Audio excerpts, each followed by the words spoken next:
de faits répétitifs dont la finalité n'est autre que l'embastiment de la presse de façon générale.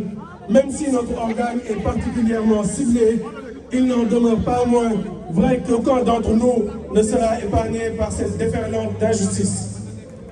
À mesure qu'il soit fait honneur de donner un caractère plus personnel à mon propos, je vous prie, chers invités, de me permettre d'articuler mon propos autour d'un triptyque.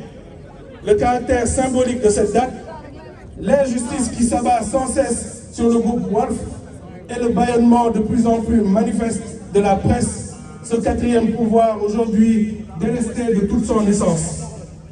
D'abord pour nous, cette date du 19 mars est emblématique.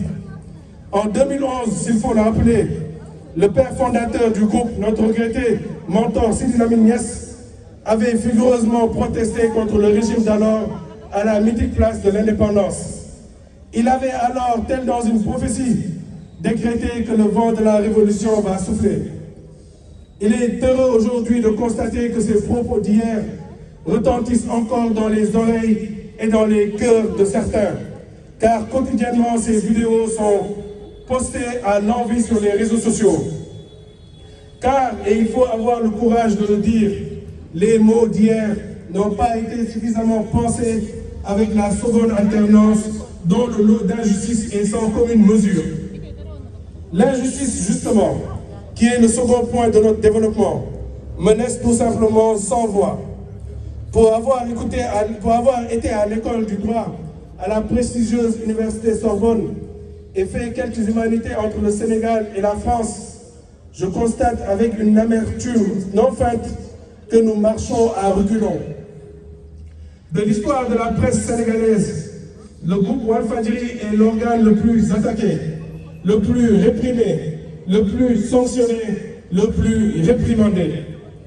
Mais cela n'entame en rien notre détermination, car aujourd'hui, plus qu'hier, et sans doute moins que demain, nous restons ancrés dans notre sacerdoce qui est d'être la voix des sans-voix. Ce n'est pas un choix, c'est une destinée, un pacte qui nous lie ad vitam aeternam au peuple longtemps aphone. C'est fort de cette bréviaire, inscrite opportunément au fronton de nos locaux, que la plupart de nos journalistes, Papniaï y compris, travaillent.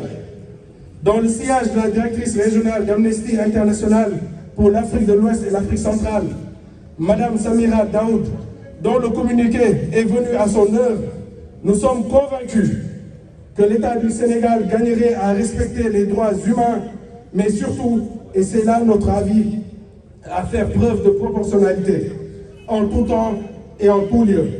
Quels que puissent être nos errements, nos tâtonnements, nos appréhensions ou même nos limites. Que celui qui est parfait jette la première pierre.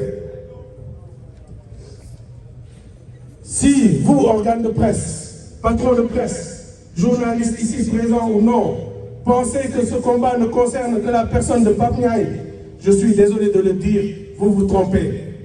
Les prémices ne sont guère encourageantes avec les journalistes gazés, tabassés, insultés dans l'exercice de leurs fonctions. Il n'est pas nécessaire d'être un devin pour craindre le pire dans la profession. Il est dès lors nécessaire de se lever comme un seul homme pour exiger la libération immédiate de Papniaï. La pérennité de notre profession en dépend. Enfin, le bâillonnement sans cesse grandissant de la presse ne concourt nullement au rayonnement de la démocratie sénégalaise, servie d'exemple un peu partout en Afrique et hors du continent. Nous valons plus que ça. Le drame du Sénégal, c'est qu'aussi neutre que l'on puisse être, on est toujours embarqué dans un étiquetage sans fin et au gré du vent. Tantôt pro-pouvoir, tantôt pro-opposition. Nous le disons à haute et intelligible voix. Le groupe Walfadjri est pro-Sénégal.